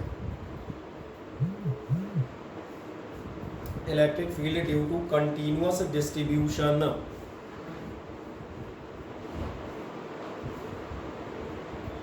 और electric field due to continuous distribution देखने जाओगे तो बहुत ध्यान देखना, कुछ खास नहीं है, तो समझ में आ रहा होगा। अभी हम कंटिन्यूअस डिस्ट्रीब्यूशन पढ़ चुके, लाइन वाइज, एरिया वाइज, और मैंने कहा वॉल्यूम वाइज, इनकी वजह से आप फोर्स निकाल चुके। और आपने ध्यान नहीं दिया, जिस आदमी के पास फोर्स होगा वो force per unit charge F upon Q not करके इंटेंसिटी भी निकाल सकता है इस इलेक्ट्रिक फील्ड की। तो मैथमेटिकली मेरी बात समझ में आ रही है। 90% स्टेप आप कर चुके हैं, आपको मालूम है चार्ज डिस्ट्रीब्यूशंस क्या होते हैं, लाइन, वॉल्यूम और एरिया वाइज। आपको ये भी मालूम है इनकी वजह से आपके फोर्सेस कितने आते हैं, जो आपने integration D L, integration D S और इंटीग्रल उसमें रो में निकाले हैं, डी वी में। अब मैंने क्या कहा था, फोर्सेस मालूम है तो एक एक लाइन लगा के आप चाहें तो इनका इंटेंसिटी या इलेक्ट्रिक फील्ड कैलकुलेट कर सकते हो कि इलेक्ट्रिक फील्ड होती है charge, force upon test charge. एक लाइन फिर भी आपकी सुविधा के लिए पढ़ लेते हैं, क्या कहता है, to find the electric field of a continuous charge distribution we divide the charge into infinitesimal charge elements. हम उसको छोटे छोटे एलिमेंट में डिवाइड करते हैं। अच्छा तुम टेंशन नहीं लेना, ये हम पहले ही करके आए थे, तुमने ध्यान नहीं दिया था जब हम पहला वाला डेरिवेशन करा रहे थे। मैंने कहा टॉप मैंने कहा था हम किसकी वजह से चार्ज देख रहे हैं, हम चार्ज देख रहे थे इस स्मॉल एलिमेंट की वजह से। वही थ्योरी बता रहा है, क्योंकि दोबारा शुरू से है ना, टॉपिक नया हो गया ना, इसलिए फिर से एक लाइन बता देंगे। फिर क्या है, each charge element is then considered as a point charge.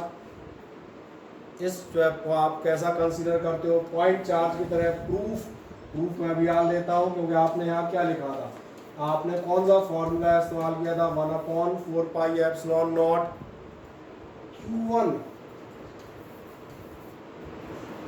इसका मतलब ही आप इसे काय की तरह कंसीडर कर रहे थे, फिर आपने लास्ट में जो बगल वाला था उसको लिया था Q0/r²। आपको मालूम है छोटे पॉइंट्स में डिवाइड कर देंगे, पॉइंट ही चार्ज की तरफ से कंसीडर करेंगे, इसलिए मैंने कहा एक बार में समझा दूँ। फिर क्या कहता है, the net electric field at the point is the summation of fields of all the elements. और किसी भी जगह फील्ड क्या होगी, ऐसे तमाम सारे एलिमेंट्स की फील्ड का टोटल होगी, इंटीग्रेशन होगी।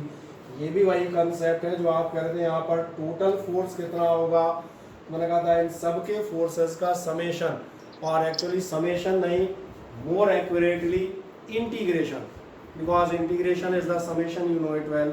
क्या है, समझ में आता है। इलेक्ट्रिक फील्ड भी क्या होगी, वो भी सारी इलेक्ट्रिक फील्ड्स का समेशन नहीं, प्रैक्टिकली कहा जाए तो क्या होगी, इंटीग्रेशन। कोई थ्योरेटिकल कंसेप्ट नहीं, यही पढ़ के आ रहे हो ना, कोई नई चीज़ नहीं पढ़ा रहा है, इसमें नई बात थ्योरी से बता दी, कोई आप ध्यान देखो, अपने कुछ करना ही नहीं है अगर आप छोटे दिमाग का बड़ा इस्तेमाल करें तो। सबसे पहले आ जाए लीनियर चार्ज डिस्ट्रीब्यूशन। देखो ध्यान से, रेडीमेड फॉर्मूला उठा रहा हूँ क्योंकि आपके पास ये है। लीनियर चार्ज डिस्ट्रीब्यूशन में जरा आप चेक करें, क्या आपने यही निकाला है, चेक कर लो एक बार। Q/4πε0 integration of lambda dl/r² dot r cap. चाहो तो लैम्डा भी आप बाहर रख सकते हो, कोई दिक्कत नहीं, कांस्टेंट है, यही निकाला है क्या। तो मुझे आप एक बात बताओ, इंटेंसिटी क्या होगी, F/Q0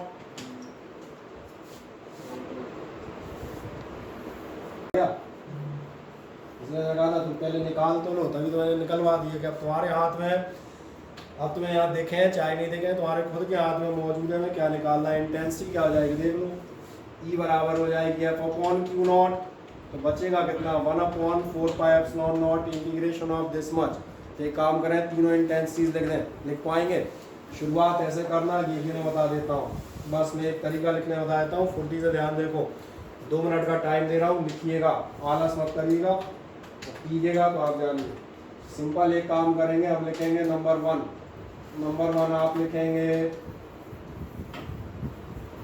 line charge. Line charge में ध्यान देखना, एक ही लाइन लिखना जैसे मैंने लिखा है। आप लिखना F बराबर कितना था आपका, Q0/4πε0।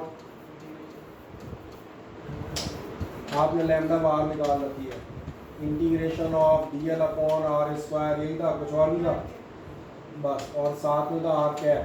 और ध्यान रखना बाकियों में गोला और एस या भी आएंगे, इसमें नहीं था। इसी में जैसे ही लिखोगे, इसी के नीचे बता देना, इम्प्लाइज दैट इंटेंसिटी बराबर F/Q0। ये तो मन में ही कर लोगे, Q0 हटा के केवल आपका मिल जाएगा 1/4π, ज़्यादा हो तो λ/4πε0। यार ये छोटी छोटी मैथमेटिक्स है। डॉट में क्या होंगे आपके लैम्डा, और साथ में होगा एक, मैंने लिख लिया है। अब मैं आपको 2 मिनट का टाइम देता हूँ, जिस पैटर्न में मैंने एक लिखा है, और आई होप सो आपको दिख रहा होगा, तीनों आप एक एक करके लिख दें मज़े से। सब मटेरियल आपके पास ही है, उसमें बोर्ड से आप कुछ नहीं देखना।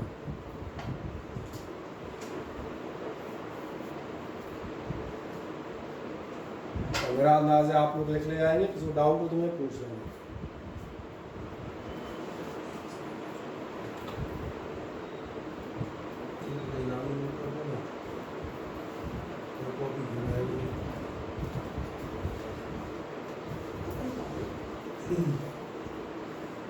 कॉपी मांगो यार, पते कहाँ कॉपी वो बोले देता ही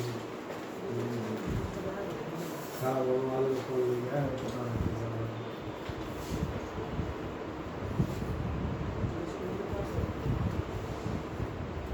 उसको लगाऊंगा तो मेरी कॉपी कहाँ जाएगा, तो वापस उठाएगा।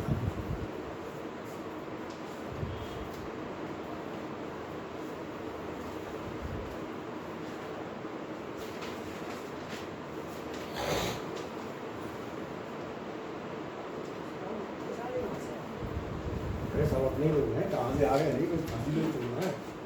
आज बेचारों के पास नेट दिख रहा है, इसलिए इतने दिख रहे हैं, अब तक तो बिजलियाँ उड़ जाती है, 10-12 बजते हैं।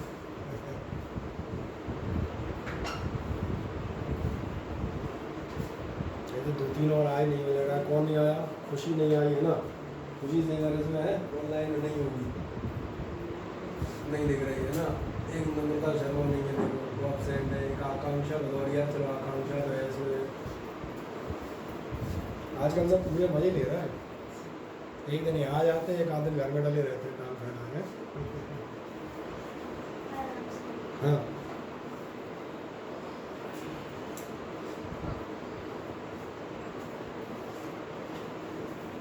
लिख दिए तीनों, कोई समस्या है बताओ? नहीं ना, ठीक है। करना ही यार यार, ये लैम्डा बेचारा ऐसे कुछ और हो जाएगा। अब सही सही नहीं लिख रहा तो मैं अंदाज दे रहा हूँ। लैम्डा है, किसी में आप देखना यहाँ रो हो जाएगा, किसी में सिग्मा हो जाएगा। मान चलो किसी में सिग्मा करोगे तो यहाँ पे एक की जगह 2 कर देना, और या मैंने कहा गोला मार के एस कर देना, बस ऐसी ही चीज़ें चेंज होंगी। डी एल की जगह आपका वो हो जाएगा, क्या हो जाएगा, सरफेस वाला ले रहे हो तो डी एस कर देना, ठीक है। तो पूरा लिखा ही हुआ है ना, इसलिए मैंने कहा ये जो आपको लिखाने थे इसको कोई लिखना है, इसको कोई पढ़ने की ज़रूरत नहीं है, घर बैठ के पढ़ सकते हो तुम मज़े से।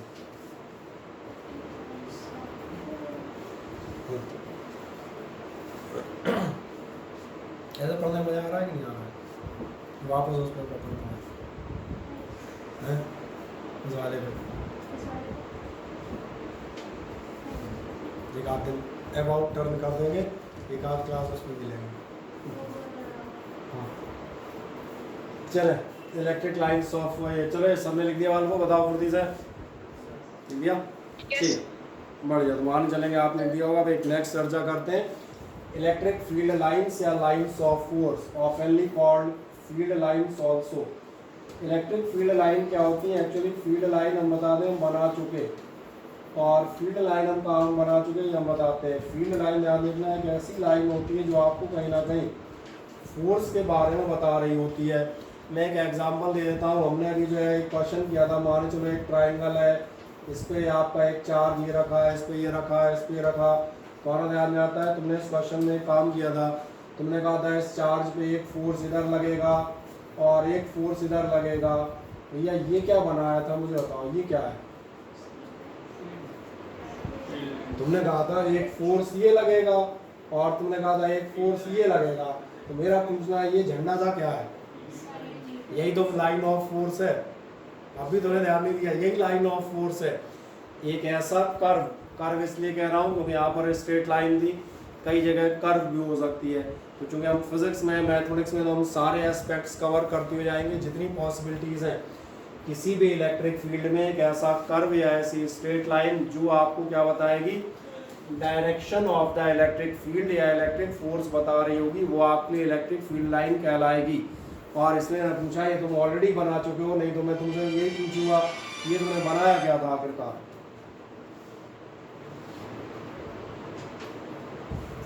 चलो मेरी बात समझ में आती है? या ये काम कर उनसे बोल दो ना, बाहर निकल बोल दो, घर से बोल दो बाहर है आप आ जाओ, क्या है, क्लियर हो जाता है? अब यही डेफिनेशन आपको यहाँ पर मिल जाएगी। क्या बताया जाएगा, ध्यान देखें डेफिनेशन आराम से देखें। The electric field in a region is represented by continuous lines. और कोई नई बात नहीं, मैंने कहा ना यहाँ पर अगर तुम इलेक्ट्रिक फोर्स या फील्ड रिप्रेजेंट करोगे तो काय से करोगे, तुम ऑलरेडी करके आए हो। ये रहा फोर्स, और ये अगर फोर्स रहा तो ये आपके लिए मैंने कहा ये है। फील्ड लाइंस क्या कह रहा है, इमेजनरी लाइंस है, क्योंकि ऐसे चार्ज पे सींग थोड़ी निकलते हैं कि चार्ज पे 2 सींग निकल आए, इमेजनरी है, ये कन्फर्म है। और आपसे क्या कह रहा है, along with which a positive test charge will move. Positive test charge क्यों मूव? क्योंकि इलेक्ट्रिक फील्ड का डेफिनेशन ही है, इलेक्ट्रिक फील्ड क्या है, force on unit positive charge. में ध्यान होगा जहाँ फोर्स होगा वही ऑब्जेक्ट मूव करेगा। The direction of force is the direction of acceleration, that is well known to you from 11। क्या आप पढ़ते थे, F इज इक्वल्स टू ma। इसका मतलब ध्यान देखना, आपका जो भी डायरेक्शन होगा वही चेंज इन वेलोसिटी का भी फॉरवर्ड डायरेक्शन होगा। तो आपसे कह रहे हैं ये जो मैंने बनाया, इसलिए मैंने फिगर बनाया, जो न्यूमेरिकल आप कर चुके हैं मैं उसी को लेकर बेस बना के आगे चला गया। इसलिए आप समझ में आ रहा होगा क्या माना जाएगा, जिसमें आपका पॉजिटिव टेस्ट चार्ज मूव करेगा। दीज आर स्ट्रेट और कर्व्ड, जो मैंने कहा था दोनों तरह की हो सकती हैं, कुछ जगह कर्व्ड भी होंगी तो केवल स्ट्रेट नहीं, such that the tangent at any point on the field line give the direction of electric field, कि आपकी टेंजेंट जो है वो इलेक्ट्रिक फील्ड का डायरेक्शन देगी। ये भी कोई महान चर्चा नहीं है। आओ याद करते हैं थोड़ा सा 11, क्या याद आता है? What is the direction of velocity at a point? The direction of velocity at a point, अभी नहीं याद आया? यही तो बताते थे भैया, टेंजेंशियल होता था। किसी भी कर्व पे आपकी वेलोसिटी कैसी होती है, तो जब तुम कह रहे हो ये वेलोसिटी का या फोर्स का डायरेक्शन बता रहे हैं, मतलब समझ में आ रहा होगा जो आपकी इलेक्ट्रिक फोर्स या फील्ड होगा वो कैसा होगा, टेंजेंशियल टू द कर्व। और अगर सीधी है तो वही है स्ट्रेट लाइन और वही है उसकी टेंजेंट, तो ये भी समस्या हमारी खत्म हो गई। बस ये आपकी प्रॉपर्टी हो गई, तो ये डेफिनेशन समझ में आती हैं। अब एक एक प्रॉपर्टी डिस्कस करते आएंगे और चलते आएंगे। पहले आप एक सिंपल हेडिंग डालें, इलेक्ट्रिक फील्ड लाइंस। उर्दू से आप एक डेफिनेशन डाल देंगे, electric field lines.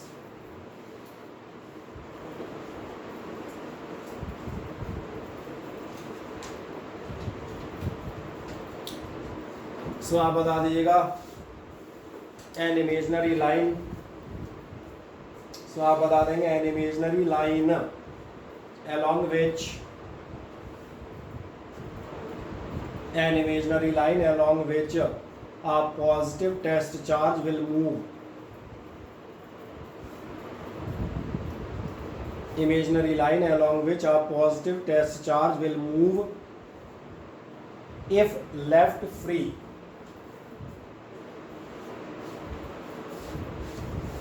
Full stop. The tangent at any point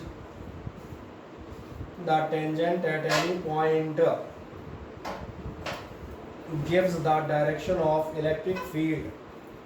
The tangent at any point gives the direction of electric field at that point.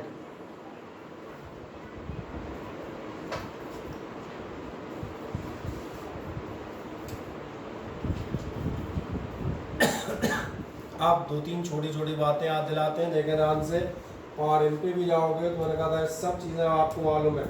Physics में खासियत है बहुत सिस्टमेटिक वे में बढ़ती है। अगर आप सिस्टम को फॉलो कर रहे हैं आप फिजिक्स से कभी बाहर नहीं हो पाओगे। आज हम बात करते हैं, अगर आपके पास कोई पॉजिटिव चार्ज है, मैंने कहा कैसा चार्ज है, पॉजिटिव। पॉजिटिव चार्ज में आप बताएं इलेक्ट्रिक फील्ड का डायरेक्शन कहाँ होता था, आउटवर्ड होता था। बढ़िया। इसका मतलब इस पॉइंट पे जो आपकी इलेक्ट्रिक फील्ड होगी इधर जाएगी।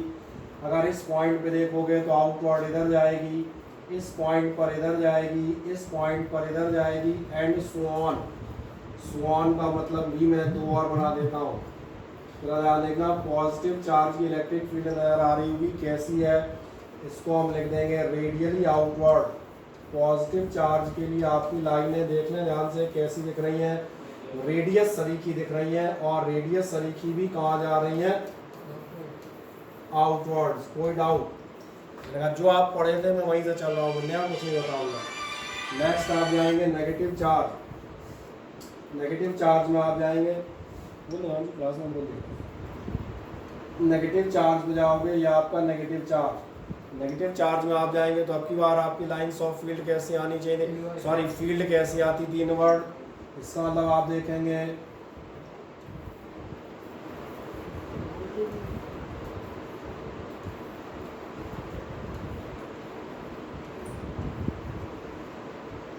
अब की बार आप देखिएगा नेगेटिव चार्ज के लिए कैसी होंगी,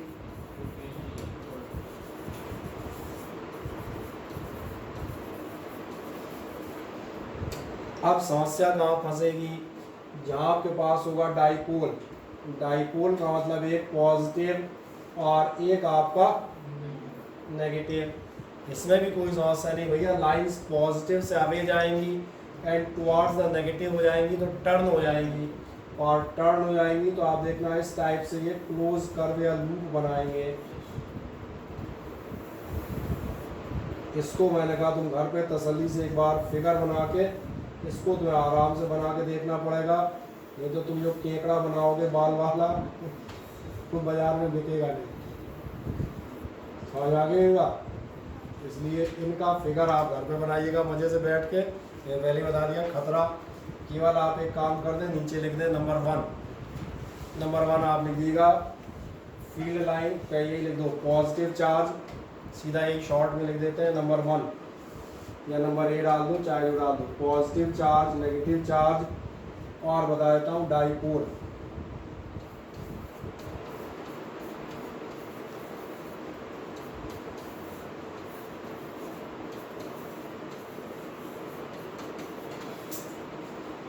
समझ में आ गया? पॉजिटिव चार्ज की आपकी रेडियली आउटवर्ड्स, नेगेटिव की आपकी रेडियली इनवर्ड्स, और डाइपोल की आपके क्या हो रहे हैं, कर्व्स हैं। कौन से कर्व हैं जो आपके कहाँ से कहाँ जा रहे हैं, नजर आ रहा है? ये कर्व्स आपके जा रहे हैं पॉजिटिव चार्ज से नेगेटिव चार्ज की तरफ।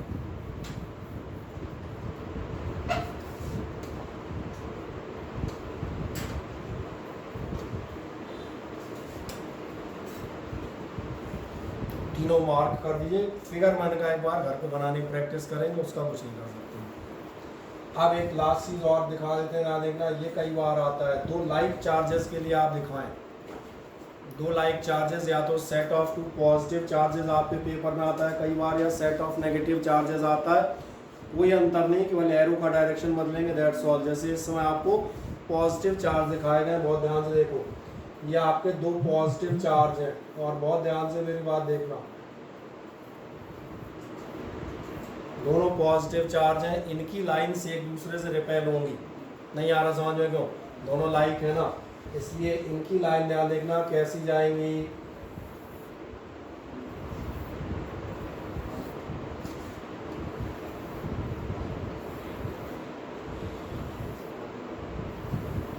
अब तुम कहोगे ये पॉजिटिव और नेगेटिव में अंतर क्या होगा? मैंने कहा तुम्हें मालूम है, पॉजिटिव की आउटवर्ड होती हैं, नेगेटिव की इनवर्ड होती हैं। फॉर एग्जांपल इस समय मैंने लिया है पॉजिटिव, तो लाइंस का डायरेक्शन कैसा रखूंगा? ध्यान से देखो, आउटवर्ड। मेरी बात समझ में आ रही है? इसको बना दो, फिगर को लिख दो नीचे, for a set of 2 positive charges,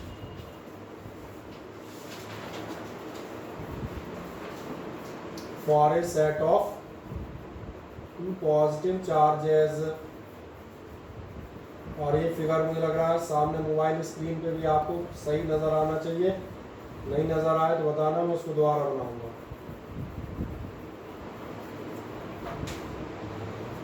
आ रहा है नज़र वाल को? अब ध्यान देखो, सारे एरो आपको दिख रहे हैं कहाँ जा रहे हैं, बाहर की साइड। बस ये आपका फिगर हो गया सेट ऑफ 2 पॉजिटिव चार्ज का कई बार आस्क्ड आपका क्वेश्चन। ज़्यादा हो तो इसके बगल में लिख देता हूँ, बच्चों वाली बात वो क्या होती है।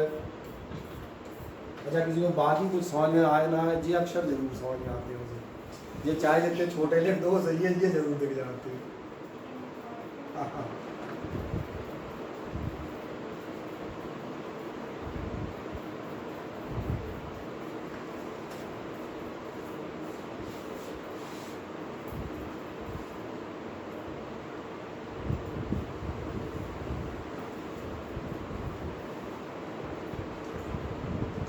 बना दिया, बढ़िया।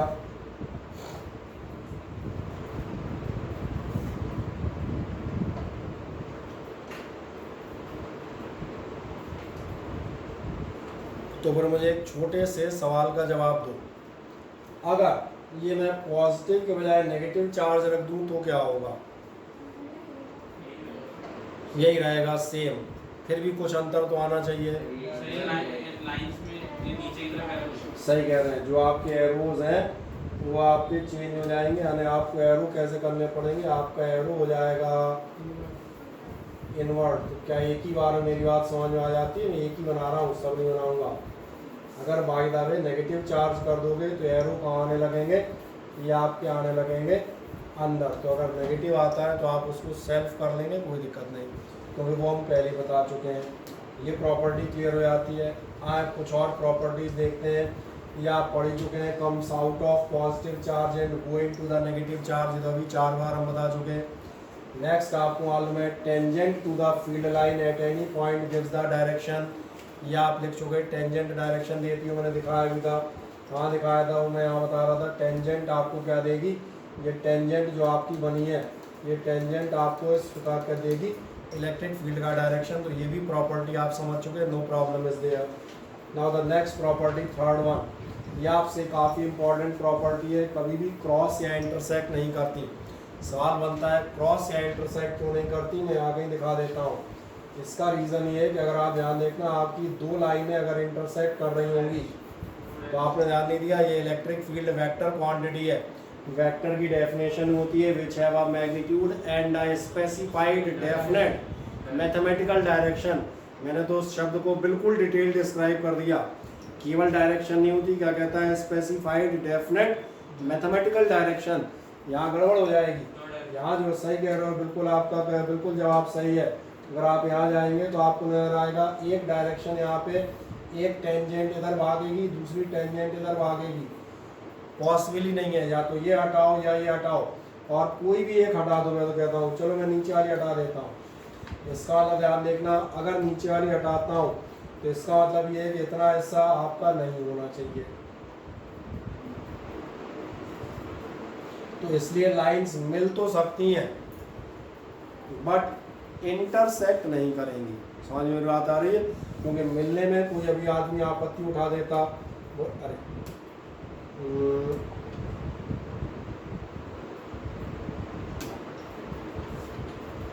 नहीं, यहाँ नहीं दिखा दे अपन,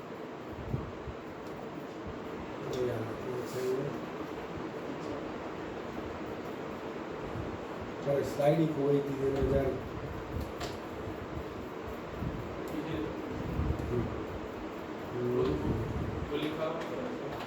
लिखा तो दिख रहा है, अच्छा ये है ना, ठीक है, ये था। मैंने कहा आप कहाँ पति उठाते, जहाँ मैंने कहा ये फिगर आता कि आप कहते ये इंटरसेक्ट कर रही है। मैंने कहा ये पॉइंट ऑफ इंटरसेक्शन नहीं है। ये उन पॉइंट्स को अगर आप ध्यान देखें तो ये पॉइंट केवल क्या है, ये वो पॉइंट है जहाँ ये आपस में मीट कर रही हैं, ये इंटरसेक्ट नहीं कर रही। समझ में आता है? तो एक नेक्स्ट प्रॉपर्टी आप लिख दें इसमें आप लिखिएगा two electric field lines never intersect each other.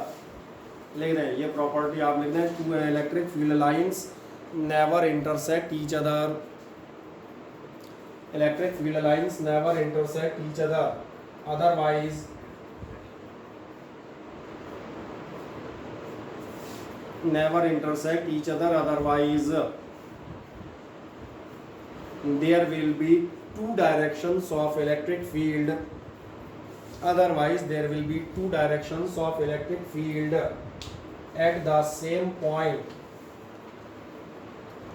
two directions of electric field at the same point which is not possible, electric field at the same point which is not possible। ठीक, एक आध और normal सी property है, simple सी, ये याद रखिएगा। Field line हमेशा ध्यान रखना कैसी होती है, normal to the conducting surface.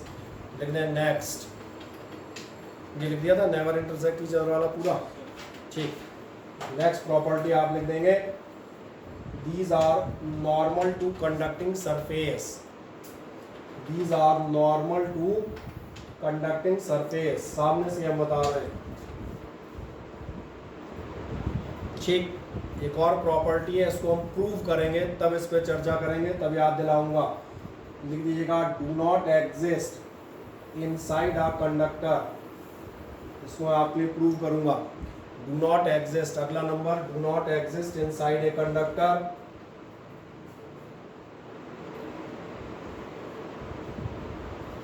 और आगे बताएंगे do not exist inside a conductor। आगे बताइएगा electric field inside the conductor is zero, electric field inside the conductor is zero. इसको अभी इसलिए पूछना कि कंडक्टर के अंदर जीरो होती है, हमारे पास प्रूफ है, तो हम आगे चलेंगे तो उसको प्रूव करके दिखाएंगे। ठीक, एक आप याद रखेंगे। नेक्स्ट आप लिख दीजिएगा नेवर फॉर्म क्लोज लूप्स, कभी भी क्लोज लूप नहीं बनाती हैं। ये अगला लिख दिएगा नेवर फॉर्म क्लोज लूप। बस मुझे लग रहा है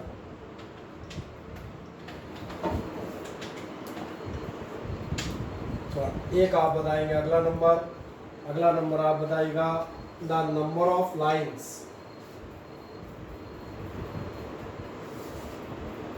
नेक्स्ट आप बताएंगे the number of lines originating और terminating, number of lines originating और terminating on a charge is directly proportional to the magnitude of charge, is directly proportional to the magnitude of charge। यानी आप बता सकते हैं जो मैं लिख रहा हूं is directly proportional to the magnitude of charge, और नीचे लिख देना number of lines proportionate charge। आपकी नंबर ऑफ लाइंस चार्ज के प्रोपोर्शनेट होती हैं। तो रोक लेना। नंबर ऑफ लाइंस क्या होगा? Proportionate charge. Number of lines proportionate charge मतलब समझ में आ रहा है? छोटा चार्ज कम फोर्स कम लाइन, बड़ा चार्ज बड़ा फोर्स ज़्यादा लाइंस। ठीक है, जैसे आपको यहाँ पर देखें, यहाँ पे आपको नजर आएगा, इन दोनों में आपको हल्का सा अंतर नजर आएगा। और क्या अंतर नजर आ रहा है? आराम से पढ़ दें। क्या कहता है? Are originating from and terminating at B, QA is positive while QB is negative। इससे ये समझ में आ रहा है, ध्यान देखना, यहाँ पर आपकी लाइंस जो है बाहर जा रही हैं और यहाँ पर लाइंस आपकी टर्मिनेट हो रही हैं। इससे क्या पता चला? इससे आप देखना सबसे मेन बात पता चल गई कि ये आपका पॉजिटिव है और ये आपका नेगेटिव है। समझ में आ रहा है? इस फिगर को देख के कभी भी ऐसा कोई फिगर दिया जाए, एक या दो नंबर में से ट्रिकी क्वेश्चन आपके यहाँ आते हैं, चार्ज ए और बी के बारे में बताओ, तो सिंपल देखना, ये लाइन बाहर जा रही है मतलब ये चार्ज पॉजिटिव हो गया।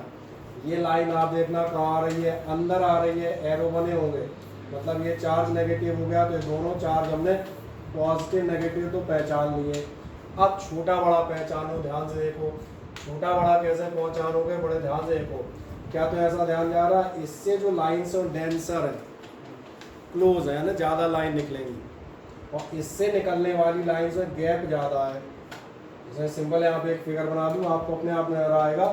जैसे ये पॉइंट है, अब मुझे बताओ इधर से ज़्यादा लाइनें निकलेंगी कि इधर से? क्योंकि क्लोज है ना।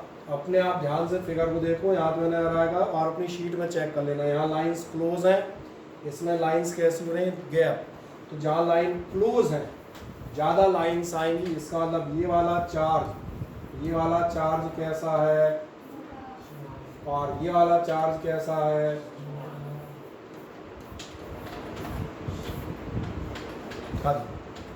और उसी को आप कैसे मत लिख देना पेपर में, बड़ा छोड़ तो ऐसे लिख के आना भैया। तुम्हारे लिए लैंग्वेज ये है लिखने के लिए, हमारे लिए थी। ये प्रॉपर्टी समझ में आ जाती है? हाँ ना बताएं?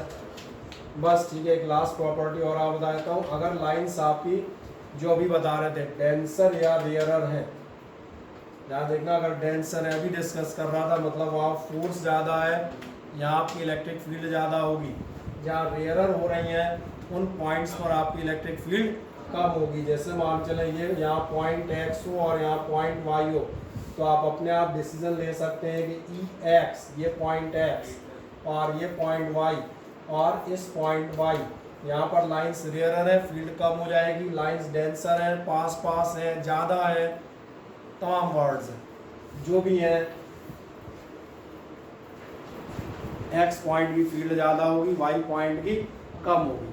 बस इसका बचा हुआ पार्ट अपन मज़े से अगले टर्न में डिस्कस करेंगे। एक आध चीज़ें आपकी बस बची हैं, इलेक्ट्रोस्टैटिक शील्डिंग वगैरह, शायद हार्डली 1 और 1.5 पेज, इनको हम कंप्लीट करेंगे। और इसके बाद हम अगले टर्न के बाद डे कौन सा है आपका? फ्राइडे। बहुत बढ़िया। तो आप सबके लिए सूचना है, संडे को आपकी क्लास रहेगी। कब ये अपन जो है कब रख दें? किसी का कोई बैच तो नहीं है संडे को? ऐसा मुझे बताओ। 1 बजे बैच है? नहीं, 1 बजे का बैच हर डिस्टर्ब कर ही नहीं सकता। 1 बजे मस्त सोते हैं, चाहे पूरी दुनिया में आग लग जाए। नहीं, फैक्ट है, सब जानते हैं मेरे बारे में, सही है ना? और कोई बैच किसी का हो तो मुझे बताओ। ऑनलाइन में बैठे हैं, उनका कोई बैच तो नहीं बेटा? मॉर्निंग में कितने बजे है? 9 से कितने बजे तक? 1 घंटे का मतलब 10, 10:30। तो आराम से 10:30 रख दूँ। शाम को टेस्ट है, 10:30 रख देता हूँ, ठीक है। 11 तक क्या करेगी, 10 से 11 तक काम घूमती फिरेगी।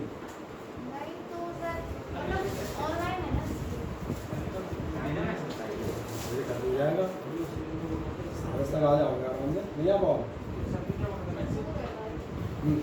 कहाँ गुजारी आज, चलो 11 रख देंगे, कोई समस्या नहीं, ठीक है। 11 o'clock आपका बैच रख देंगे, मज़े से आ जाए। संडे को फ्लक्स स्टार्ट कर देंगे, नेक्स्ट टॉपिक, ठीक।